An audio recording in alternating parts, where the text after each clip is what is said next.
Ju përshëndes, 30 maj, qohuni, luftoni për vendin tuaj. Moto e Bill O'Reillyt madh, por dhe fokus.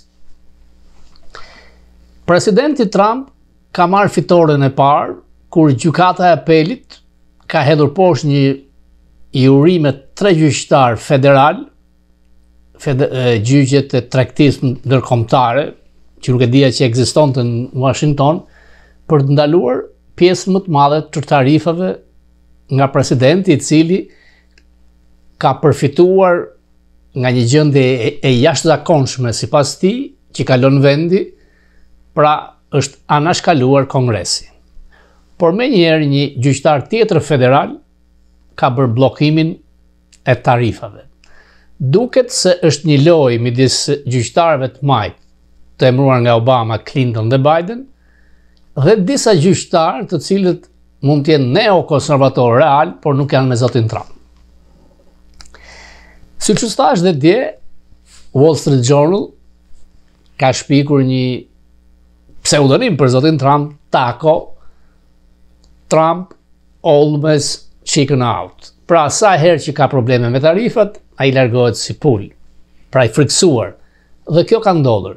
Menjëherë mbas vendimit të gjykatës me 3 antar për të ndaluar tarifat, dollari u rrit, aksionet u rritën. Në një betejë tjetër, zoti Trump është angazhuar që na intereson dhe neve, dhe Shqipërisë dhe Ballkanit, në zgjedhjen presidenciale në Poloni. Presidenti Trump personalisht është investuar me kandidatin e djathtë polak, I cili është përballë një kandidati të majtës, liberal, por që mbështetet nga elita burokratike europiane. Trump ka thënë, në qoftë se fitoni majti liberal, unë do të tërheq trupat ushtarake amerikane nga Polonia. Në qoftë se fiton kandidati I djathtë, do të kemi mbështetje më të madhe ushtarake për Poloninë dhe bashkëpunim më të thellë. Kryeministri I Polonisë është I majtë, ultraliberal. Në qoftë se do të kishte një president të djathtë, do të kishte probleme, sepse ligjet nuk do të kalonin, nuk do të aprovoheshin nga presidenti.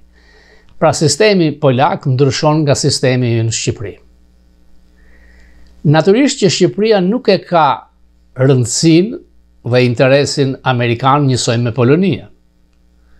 Por në qoftë se do të ishte punuar më fort, më qartë me administratën dhe me njerëzit afër zotit Trump, unë mendoj se edhe ne, pra edhe forcat e djathta në Shqipëri, do të kishin pasur një mbështetje haptas, o nga Rubio, o nga zoti Trump. Gjetja e lasivitës apo lobistëve tjerë nuk të ndihmoi as pak. Nuk mund të fajsoj askënd, se gjithkush kërkonte akses për të fituar të drejtën dhe për të ndalur Shqipërinë të ishte përsëri peng e një autokrati I cili sipas medias djathtë amerikane cilësohet si kreu I narkoshtetit, lidhjet me mafien, me kartelet e drogës dhe njëri prej personave që ka qenë I ashpër konkret ndaj tij, Don Bongino, ish polici I New Yorkut, ish agent I Secret Service, por dhe me podcast dhe me një emision të Fox News sot është numri 2 I FBI-t. Ai ka theksuar që nuk do t'i ndahet Sinalaos. Nuk do t'i largohet portit Durrësit. Ato arrestime me 52 vet nga prokurorët italian nuk kam asnjë dyshim që kanë shtysën mbështetjen e FBI-t. Dosjet janë masive. Media e djathtë amerikane, Washington Examiner, vetë Don Bongino, kanë qenë të qartë, haptas, duke akuzuar kryeministrin Rama. Ndaj, Departamenti I Shtetit ishte jo vetëm I akullt përmes ambasadës me atë urimin si ngushëllim ndaj Ramës, por ndërkohë që Ministri I Jashtëm I Maqedonisë Veriut vjen në Washington, nuk ka gjasa që të ndodhë me ministrin e jashtëm të Ramës. E kishte një shans, një mundësi të ishte në Dayton, kur ishte asambleja parlamentare e NATO-s, por me ato lojrat që bën me presidentin që një herë ti, një herë unë, pra edhe në OKB, në shtator nuk vjen Rama, duhet vi Bajrami, Begaj, sepse një vit më parë ishte Rama. Rama shpreson tek takimi i NATO-s në Hag, 24 deri 26 qershor. Mund të ketë një fotografi, po dhe mund mos ketë. Erën e fundit që ka qenë këtu e ka parë injorimin nga administrata amerikane. Thank you, Ambassador. Defend. Now I will go to Zoom. If I call on you, please unmute yourself and ask your question. Robert Papa. Hi, Robert Papa, MCN Albania. A është e vërtet që pilot nga Ukraina do stërvitën në bazën e NATO-s në Kuçov në Shqipëri? I haven't heard that. You don't have it. There are armët taktike bërthamore të Turqisë do të vendosen në bazën e Kuçovës. E vërtet? I don't know how to respond to that. It's not anything that I've ever heard. Në qoftë se kjo është e vërtet, kjo është arsye që ju toleroni korrupsionin në qeverisë Rama? I don't think I have anything to say to those questions, Mr. Papa. But I appreciate your political perspective. Thank you, man. Thank you for this question. I see there is Kane. E ndjen mungesë të urimin edhe nga Alexa Soros, nga Hillary e Bill Clinton dhe nga të majtët të cilët janë befasuar nga servilizmat, nga lajkat që Rama ka filluar të bëjë ndaj presidentit Trump.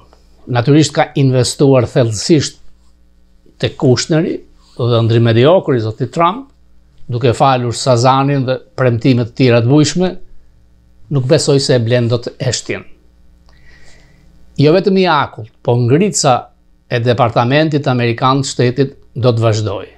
Jo kam thënë që nuk dua të bëj Kasandri që do t'i njoh apo nuk do t'i njoh departamenti zgjedhjet, sepse nuk e ka këtë tagër dhe ky departament me zotin Rubio ndryshon tërësisht nga departamenti Blinkenit, i cili në fakt thuajse ka qenë presidenti de facto i Amerikës, edhe jo Joe Biden.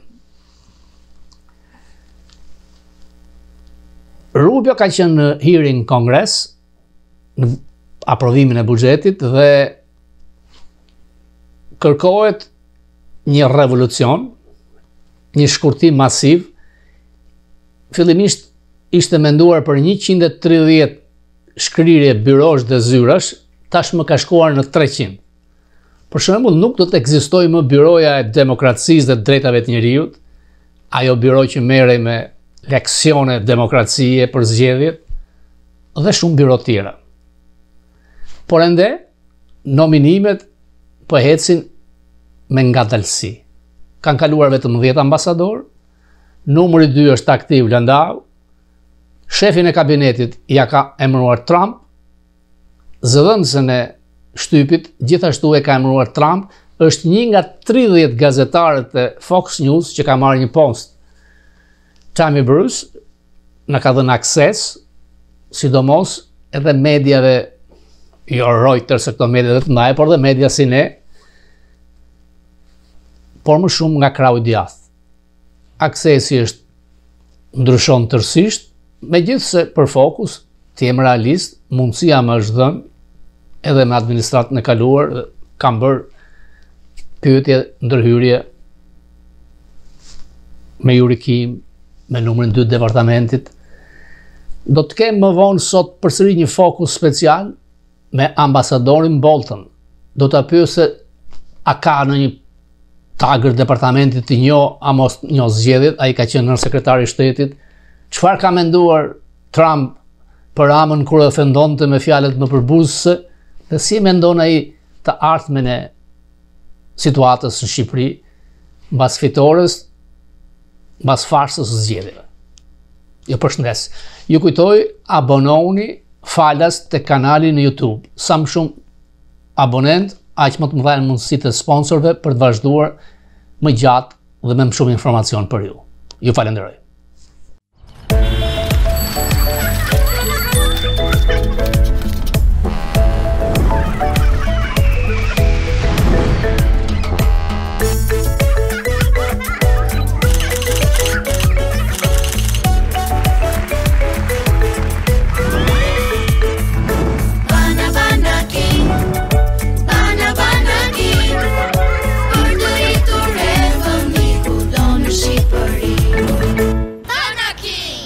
Kudo në Shqipëri.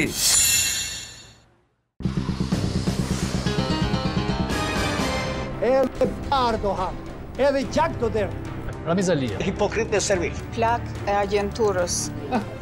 Spunja më keqe në politikë. Memesheu ishte një terrorist. Enver Hoxha. Antikombëtar. Neve s'bëjmë që dyra, jemi marxista. Bazament i ekuilibrit moral dhe identitetit shqiptar. Këtu. Enver Hoxha është një jeniçer i stalinizmit. Pranimi i partive të tjera do të thotë dorëzosh çelësat pushtetit popullor. Nexhmia Hoxha. Pjesë e setit të agjenturës. Nexhmi Hoxha është panterë zezë. Zonjusha me flokë të thinjura. Baballarët e tyre nuk i vran sot. I kemi vran gjatë 40 vjetëve që i kanë shkuar, 45 vjetëve. Edhe unë propozoj të arrestoj. Po mirë ta. Po si bukurisht. Dakord, po si? Lutem. Partia ime më arreston? Po partia tënde të arreston se kemë faj.